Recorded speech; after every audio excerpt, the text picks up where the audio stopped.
Ladies and gentlemen, we are down to the final phases of the Collard Tournament. The Tournament of Scoundrels, to see who is the best pilot in the Armored Core universe. Well, this timeline, actually. So right now we're just prepping our mech, our war machine, if you will. Making sure it can kick the most ass in the shortest amount of time possible, while keeping the most amount of health possible. Even though that's kind of a contradiction, because sometimes the enemies are a bit stronger than they're led on to believe. So yeah, that's the thing in this game, and it happens a lot. So I believe after this session we should, and why am I clapping? Okay, yeah, trying to emphasize a point, and I heard that clapping kind of helps. So, you know, in order to kind of set the mood, and like, okay, you want to do like a little change here and talk about something else, or you just clap to kind of emphasize that change. But yeah, I'm gonna stop doing that. Alright, so on a serious note, yeah, this is the final phase of the Collard tournament. We are getting our mech up to spec so that we can do the missions, you know, in a one-go type of scenario.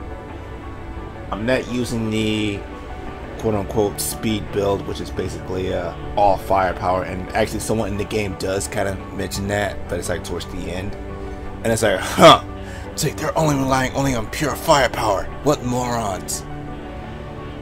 Yeah, if only she knew that basically this game rewards players that do that. So, well, heavily rewards, because yeah, that speed build is something else.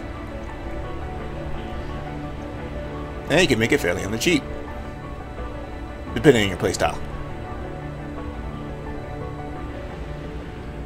So, looks like we have a quote-unquote sniper rifle and a beam rifle.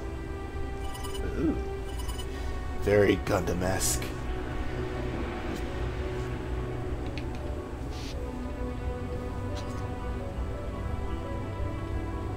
So we have a radar attached to one of our shoulders, so yeah, that's good, just in case, you know, we need that extra sight. Even though in arena matches it's not really useful.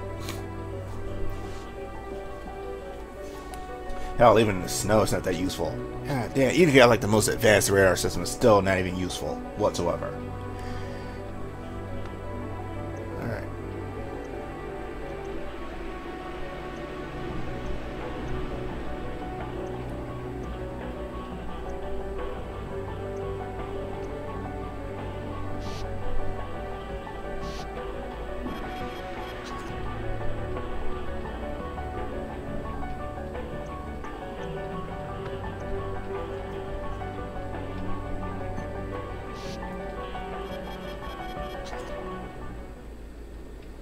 We need damage, but we also need DPS, and lots of it, because the more DPS you have, the more you're rewarded in this game. Unless you're like a complete moron and just kind of use like heavy artillery and kind of run out of ammunition before you know, the fight's over. Kind of bad. Okay, so right now what we're doing is basically weapons testing. If these weapons can destroy a building in a single, you know, with a single shell, that's pretty damn awesome. Or if it can shred off like, you know, 50 pieces of it, yeah, that's pretty good too.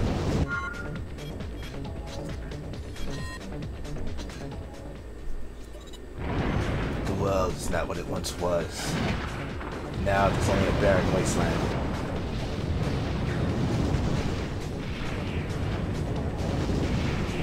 I don't think I'm to the point where I'm actually testing the weapons against normals to see which weapons can actually destroy them in one hit and which can't. So, I think right now we're just still doing with the they call it MTs.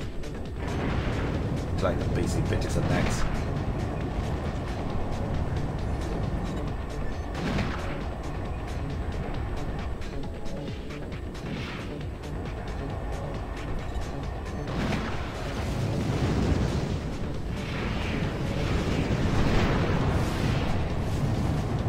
Yeah, we're not to that point yet.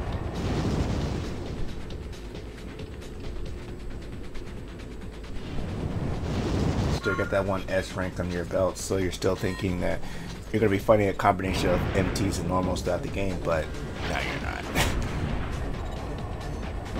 And I hate that the game kind of like tricks you into like thinking that way. Where it's like, well, yeah, you like using normals instead of this enemy. We just show this enemy just for this one level, and maybe another level somewhere deep in the game, but that's pretty much it.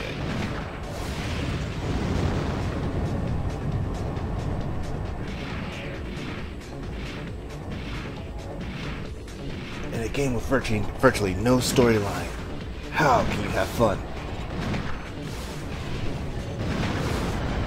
Well, they got No Man's Sky. I mean, I've seen that game, and basically it's just it's a walking simulator with some casual, and I say that very loosely, casual first-person shooter elements in it. Basically, you just walk around on different planets, gather resources. Once you get enough resources, you can make a bunch of different things, and you get to explore space. So basically, you go, you start on the ground, you start on a planet, you fix your ship, and then once you get your ship fixed, you actually take off. You leave atmosphere, and it's all seamless. So you take off from the ground, you aim yourself towards the sky, and then basically you leave atmosphere. And then you see the sky turn from like blue or pink or whatever world you're on into like just black, and it's like, wow, that's awesome. The one gripe I have with that game so far, from what I've seen, is that it's too saturated, and by saturated I mean it's just too damn colorful. I mean, I get it. It's like, okay, it's like when you go into space, it should be like just black, like pitch black, and it's like nothing there. Sure, you can have saturation with blacks, but you know, like the deeper, richer blacks and stuff. It's like, you know, the kind of blacks that a plasma TV can like overemphasize, and it's like, oh my god, this looks so fucking amazing, right? And then like she'd be like, you know, I can see like stars for like ever. That type of black, right? But that game is like, you're kind of hitting this. With some of the color palettes, so the color palettes just like, yo, it's kind of like crazy. Like, let's make everything super, super colorful. So like if some of the worlds were super colorful, I was like, oh, this is kind of cool. And the other ones are like, oh, it's just barren. Like, they're kind of like this. And basically, if No Man's Sky looked like this, it was like, it would be more kept over me. But, you know, too, just it's a different flavor. It's really ambitious, though, too. Damn, it reminds me of Mass Effect. You know, the good parts.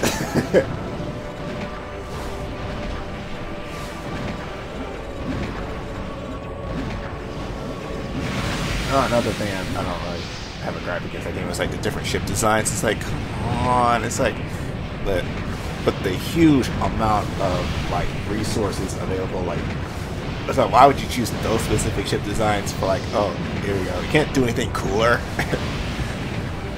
Like, I know you can't do like an X-wing, or you can't like really steal direct from Star Wars or Star Trek, but it's like, come on, you can like have some unique designs to the ships. Like the bigger ships that you see like in orbit around space stations, those look cool. The smaller ships, however, not so much. Well, not to the extent I've seen. I mean, they're probably cooler ships down the line, but it's like, come on, dude, really?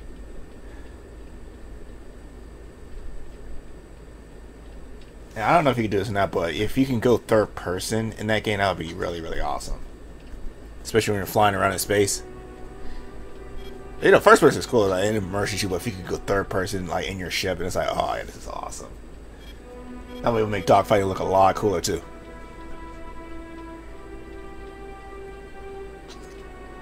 No, that's from my Ace Combat experience. Yeah, I'm an Ace Combat vet.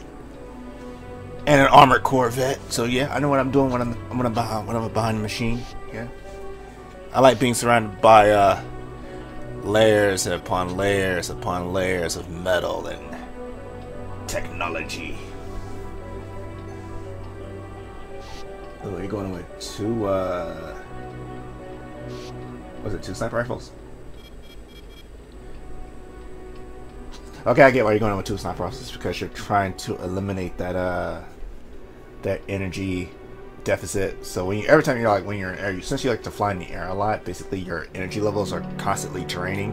And then when you're firing your energy weapons, of course it expels one shell, but that shell costs energy to fire, so that takes away from your your flight time. So in order to limit that, basically you're just taking out that extra energy factor and just replacing it with bullets. So that way you stay in the air that much longer, look that much cooler, and you get to shoot people for that much longer. Thank you. Everybody claps. Yeah, I just went from like a No Man's Sky to this game in like a split second. It's like, yeah, you may not have thought of that. Because as you know, while I'm watching this game on my computer, I get another show on TV, so I'm like, my computer's still right of me, the TV's still left of me, and directly in front of me is just open air space. Microphone's still left to me, too, so they can hear me, but it's not directly in front of my face. I'm not like a radio DJ. Kind of talking passively to it. So they have an energy weapon. I think it's like a laser cannon. Yeah. Just avoid the laser. Nice dodge. This is so cool. You're just taking them off. You see, when it wants to, this game can look absolutely fucking phenomenal. And we're like strafing the air. Just like gravity to his work. I think it's 9.8 meters per second. It's like 9.8 meters per second squared. Which is kind of a, well, kind of brings up another off-topic thing. Is that yesterday while I was on the job, this guy and his wife were looking for a TV to fit in their AV unit. And AV unit, what the hell? Alright, so to fit in an AV, right? And they gave me some dimensions to work with. Like, okay, they had something that was X high versus Y wide. And I was like, wait a minute. There's a formula I can use from the world of mathematics in order to figure out the type of TV that they need to fit in that space. Yeah, so I kind of drew up a formula. Basically, it's like the equation. I think it's like the oh shit. It's basically the equation to find the length of the hypotenuse of a rectangle.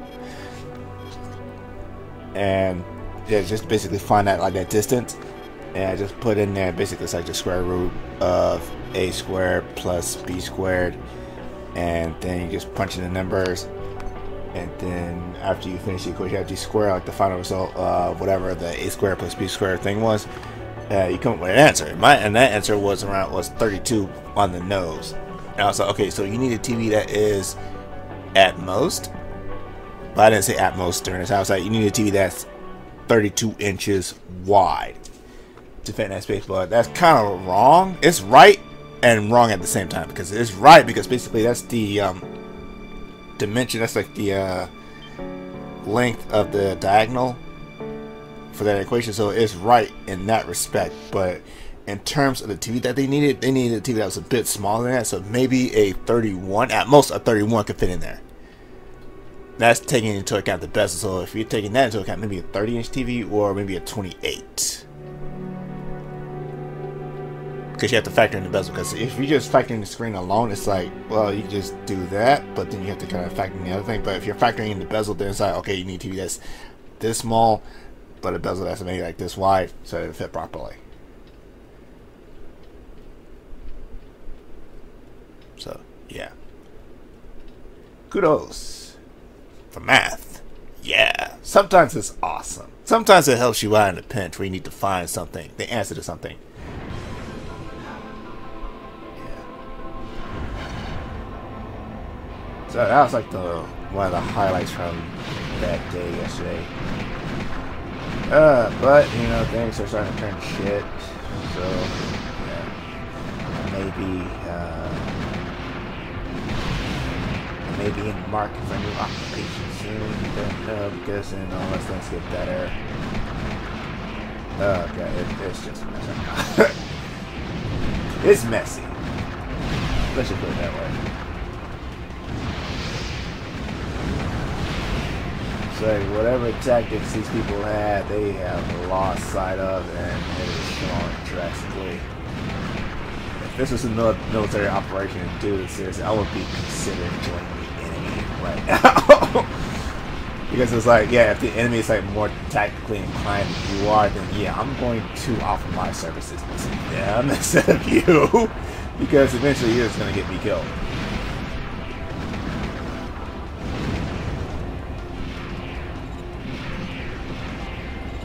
There go the rules of a double agent.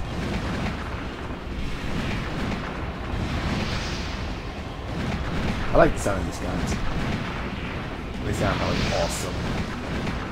And I am so glad the armored bolt. What's this? Technically the right name for these things are cores. Or AC. They just call them ACs, I call them cores. And it's thankfully this core can handle up to like, you know, 2 sniper rifles at the same time. Whereas if it was like a person, it would be like just 1 rifle. Because they have to hold it with both hands.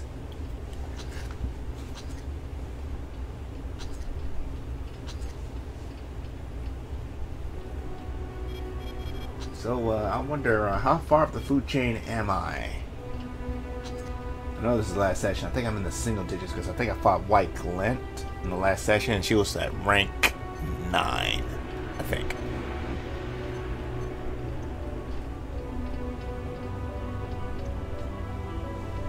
It's like, based on her fighting style, she should be ranked much higher in the league.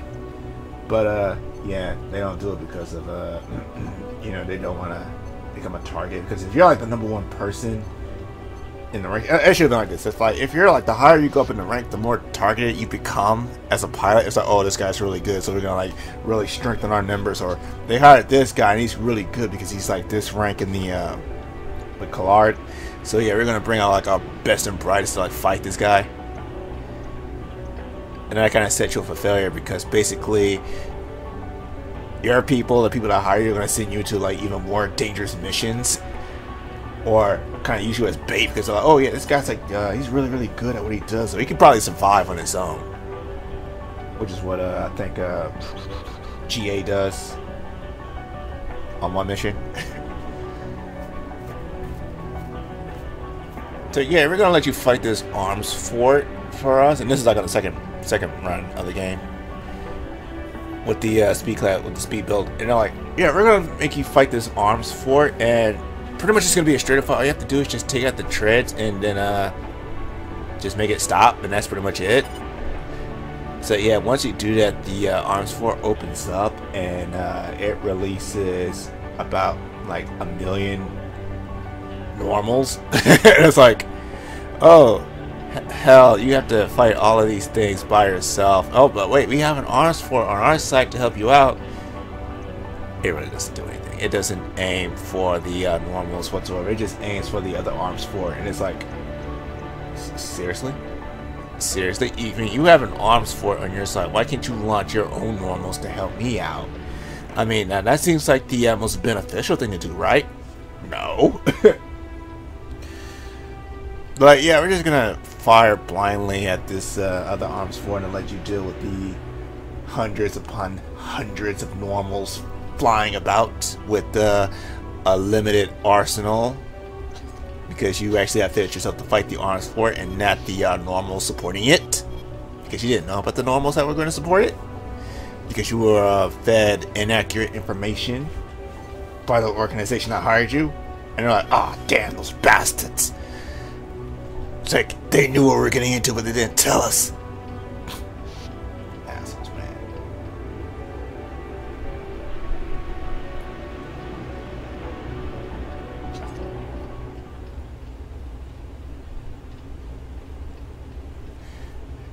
Alright, so yeah, that was one mission in the second run.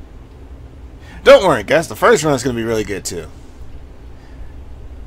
Because this is like the the main run I chose for the game, because the second run was actually basically going through missions I didn't do in this run, and most of those missions were just god awful boring. Basically escort this or do that, or basically fly down here into the same location, do this for one mission and do this for another mission, and yeah, that was mostly like B-roll type stuff.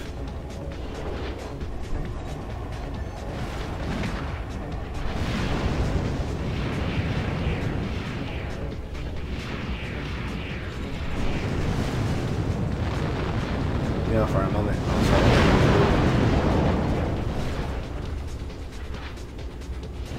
It's like you can dodge in air or dash in air.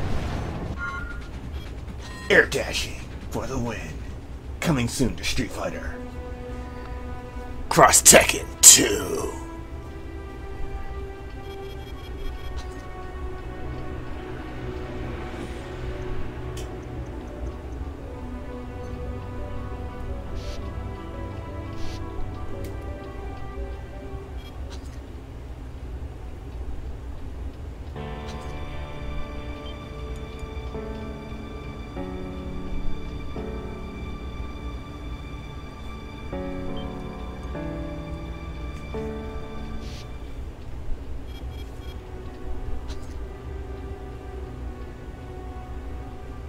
Just gotta make sure the microphone is still rolling, and we are.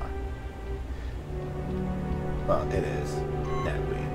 I refer to we as me and the couple of guys that are watching this video, and hopefully enjoying it. Hopefully enjoying hearing me banter about IRL stuff instead of the game. Well, sometimes talk about the game because, you know, right now we're just kind of going through like the grinding process. Because, you know, in every Japanese game, there's always some sort of grind you gotta go through. And luckily for the Armored Core series, you can get out the way early by going through the little tournament thing that they have. And get the best parts that you can get at that time. And, yeah, just go at it. This guy's got a strategy. He's going beneath me. It's like he knows I can fire at an angle. But if he stays underneath me, I can't lock onto him as properly as I should, and yeah. Distance. It helps.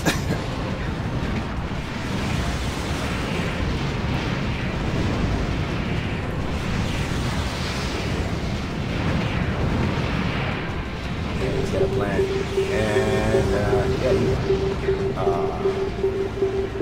yeah, good attempt, though. Good attempt. Well, not so good because he can't most of his life, but you know, so it was kind of sloppy.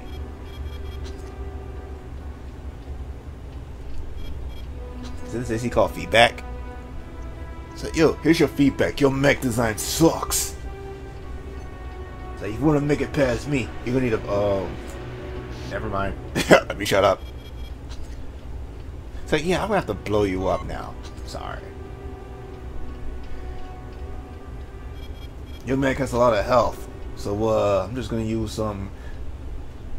What's bazooka fire? Rockets? No, not even rockets. I think it's like grenade rounds. Oh, in this game it seems like grenade rounds. Look at Joe Pesci, Goodfellas. Ray Liotta, Joe Pesci. Oh God, Robert De Niro, and there's a fourth guy. I want to see that look like, to be honest.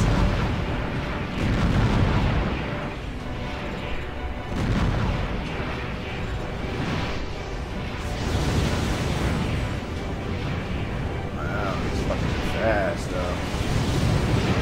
Look at that speed! Sounds like they have infinite boost. I'm the only one going into a fight. Oh shit, okay. It's like, yeah, this always happening on the screen. I'm like, oh wow. But yeah, missiles and grenades flying everywhere. Explosive ordnance. It's the only way to travel.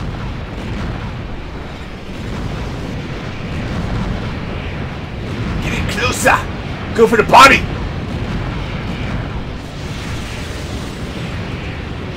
Move, man. Sticky move. Yeah, we are doing this. Nice dodge. Awesome. Woo.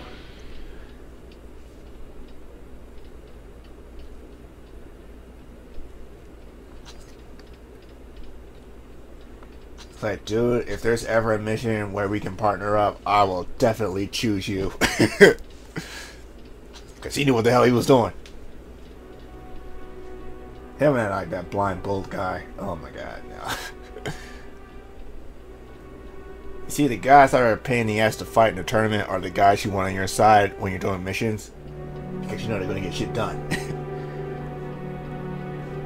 However, because of their skill sets, they may take a higher cut of your salary or your profits, so... yeah. That's always the thing, too.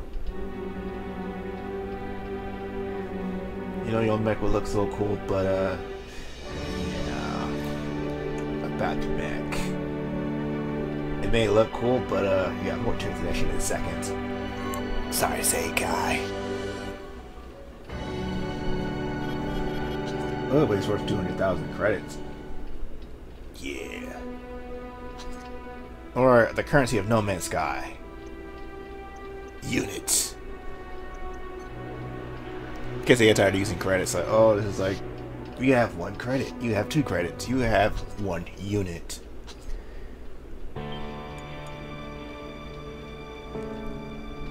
An ambitious title, but oh, I think it could be improved upon in some areas. I mean, I know it's like mostly an exploration game, so it's like you can only do so much with that. And it's like, what's your main goal? Just find your way to the center of the universe, basically. So, what is at the center of the universe? It's like, can you even find the center of the universe? It's like, is there a center to something that is infinite? That's the question. Is there a center to something that's infinite? So where did it start from? So if it's infinite, you don't know if you're already at the center, if you're at the end, if you're at the middle. But there's no end to infinite. But if you're like towards... well, the point being, you don't know where you are exactly in said universe, unless you have a starting point. So there's like a giant sign, so like, hey, this is the center of the universe. Congratulations, you made it, Sinji.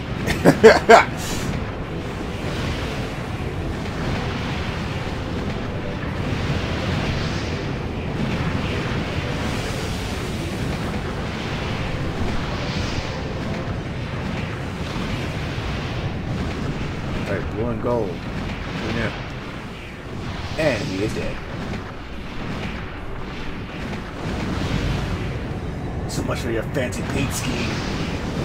Ha ha ha! Ha ha ha! That was like a throwback to Need for Speed Carbon. And one of the bosses.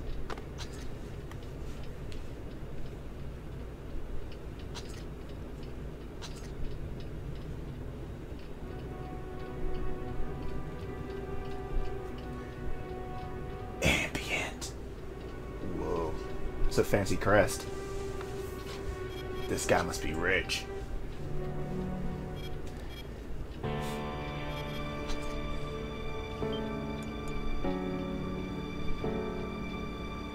Lethal Weapon.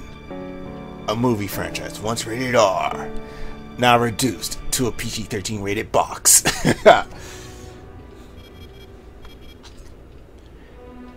Wow, so they're gonna take out most of the harder stuff, like the language and the rough jokes. And some of the killing and violence. I mean, sure, it's gonna be intense, but it won't be like bloody intense. You see like squibs go off on somebody, or someone get shot in the hand. It looks super realistic. Unless you're a crime show like CSI. I mean, they can get away with it because, you know, it's like, oh, the person's already dead, so you don't really need blood. on a corpse. You could like show like the most horrendous shit ever with a dead body, but as long as if they're alive, they have to classify that as like, you know, mature rated, because you know they're like you're actually seeing the death occur, and it's like blood and shit. And it's like, yeah. Well, let me say no. Yeah, I'm getting too wrapped up in it. Yeah, so yeah, main difference. Yeah, if it's a corpse, you can get away with showing like really graphic shit on TV, and especially local channels. And if it's if they're alive and you actually see the death unfold in its full gory fashion, it's like, oh yeah, that's mature. You really, yeah, that's a bit more than needed. So yeah, I find out it's like a double standard, but you know.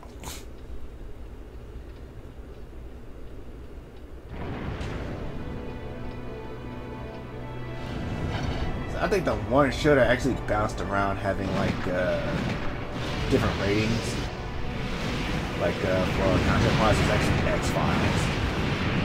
I remember one time seeing that, like mostly their show episodes are rated like TV-14, and then I actually saw people that are actually rated TV-10, so it's like if they can do that, you know, other shows can do that too. So yeah, because of the nature of this episode, yeah, we have a harsher rating. So yeah, we're just gonna take it with a grain of salt and just go with it. I don't know if you actually have to like negotiate that, how like you're kind of spinning a pilot. Okay, this what's this show's demographic? What's this age range? Oh, you're gonna shoot for the 18-35 demographic, but what about the content? What's it gonna be very like mature, teen? So, do we get to see tits, basically? Are tits involved? And how much of the tits can we see? Can we see nipple? You can see nipple as NA. You can see cleavage, that is TV-14. Or PG. Or PG.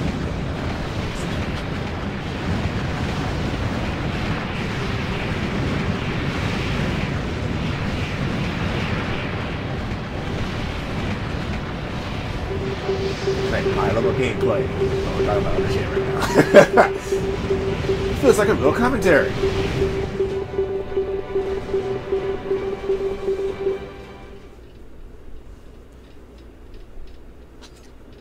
Yeah, because you know, you're not here for the fights, you're here for the commentary. And the commentary track can sometimes be different than what's going on down below in the arena. So yeah, we've seen people try to kill each other, like kill themselves like thousands of times down there, so it's like, yeah, we're not gonna bother. So alright, we're coming to the first break point of this. Actually, we're way past the first break point, right near the end of the session, which is actually kind of good. So that way, once we get to the end of this session, we can actually start the main game. Finally, I know. And there's the roommate coming back, making noise as always. So we're gonna cut this short and get you later. Oh, there we go. All right, so we're back with more, or should I say, the final match of the tournament. Currently, I think I am ranked number 2 if I'm keeping track, which I'm kind of loosely doing. Should be number 2, and I should be going up again. Nope, not yet. He's number 2. I'm number 3, so I was in the top 3. So I'm going against the number 2, and as you all know, only the number 2 can challenge the number 1. Wait, I got that backwards. Let me say it again. So, because as you know, everyone can challenge the number 2, but only the number 2 can challenge the number 1. Bam! Best damn anime ever made by a non-Japanese person. Afro Samurai. Seagull kind of sucked, but you know. Yeah. Kicking things off in an aerial battle.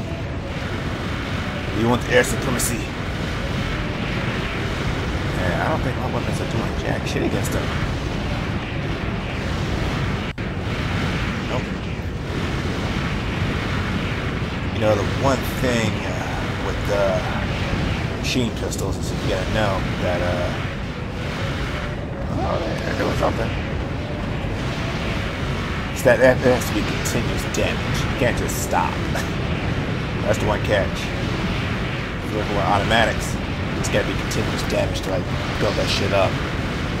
Make it mean anything. If it's not, oh, you will be in world trouble.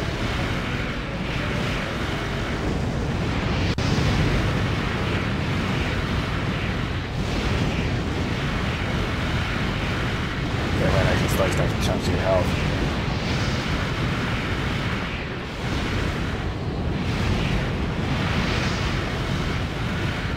Don't lose it. There you go. A bit risky. Okay, here's the little hint for you people. If you're going to use automatics, you need to find an automatic weapon that doesn't need to be reloaded. And for that, those are turret arms. That's part 1 of the speed build. Part 2 is to find a weapon in which you can fire 3 at one time. Because if you can fire 3 weapons at one time versus 2 or 1 back to back, yeah, basically you kind of sort of break the game just a little bit, but you know, and that would mean you have to sacrifice one of your firing arms. Ergo, why turret arms are kind of like the OP secret, like the secret OP weapon in this game. Well, according to me. Then after you find that, basically you just go to town, pretty much everybody, you own everything, and that's pretty much it. So right now we should be putting on at least the final layout, so I can chance number 1, beat him fair and square, and make our way towards the main missions, which is what this game's all about.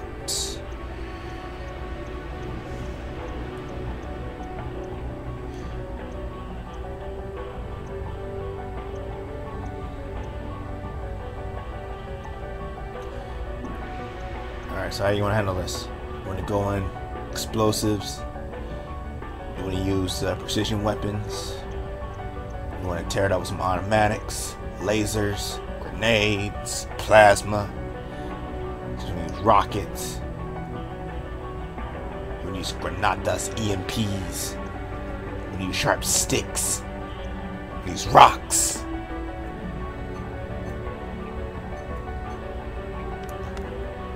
Oh, stabilizers. Always gotta equip those stabilizers.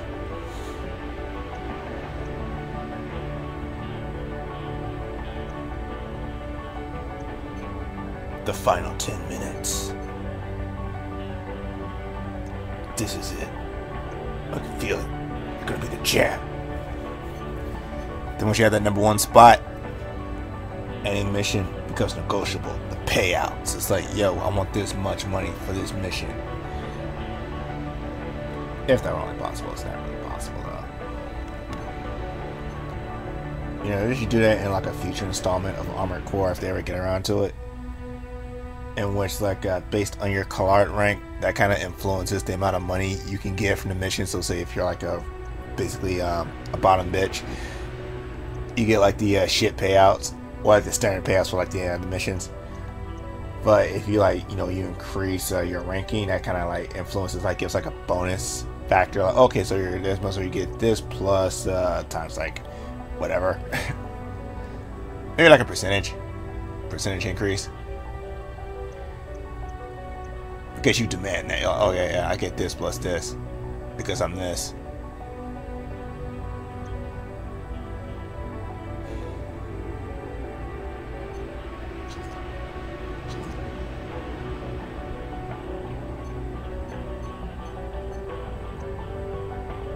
GA. A bunch of lying ass motherfuckers. Rosenthal, they're pretty decent. It's a company, I guess. Interior Union, they take on a bunch of hard as shit missions, but you know, payout's decent. I know this company. Like, they're a no-namer. They're not in the big group that you see in the loading screens. It's like they're just small factions. Well, not even a faction. Oh, what do you develop? Oh, we develop like guns and shit. So yeah, we're like one of the bigger names. What do you develop? Oh, we just develop legs. Well, that's it. Hey, legs are really important, you know.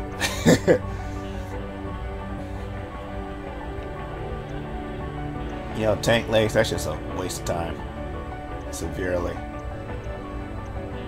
Can't even fly. Well, I know one thing can fly, but I think it was like kind of bending the rules a little bit.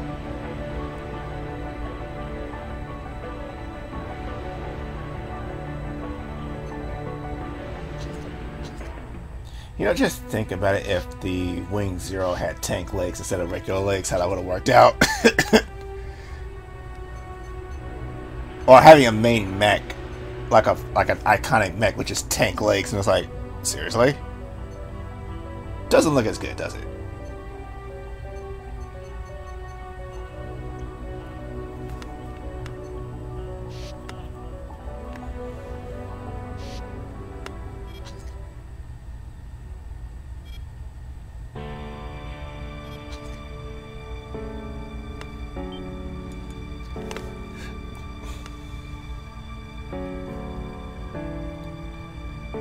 Go. It's coming down to the wire. The final fight. The number 2 versus the number 1. In an all-out duel in the desert.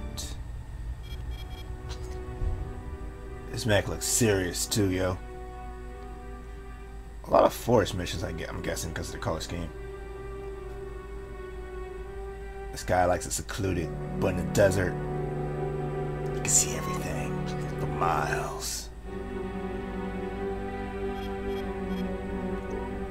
It didn't start here, but it's gonna end here.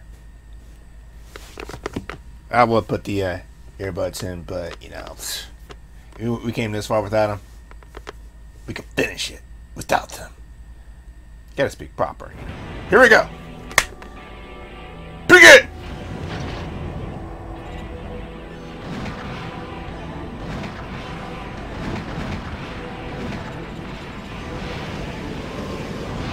One. Oh, and he juked left. No, you're gonna capitalize there, but I guess just being a bit more patient. Just pace it out.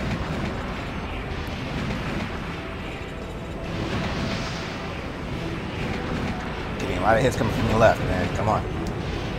Put your guard up. Oh, it's got arching missiles. I like that. Okay, we're putting a lot of fire down range. As long as he stays red, we know we're making hits.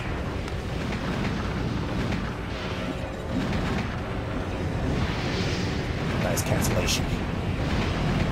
Alright, strafe him. Circle strafe, circle strafe. Don't lose sight.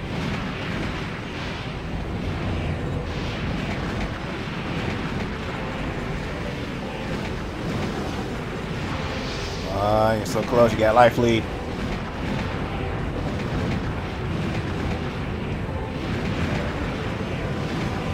They have Sandstorm inbound.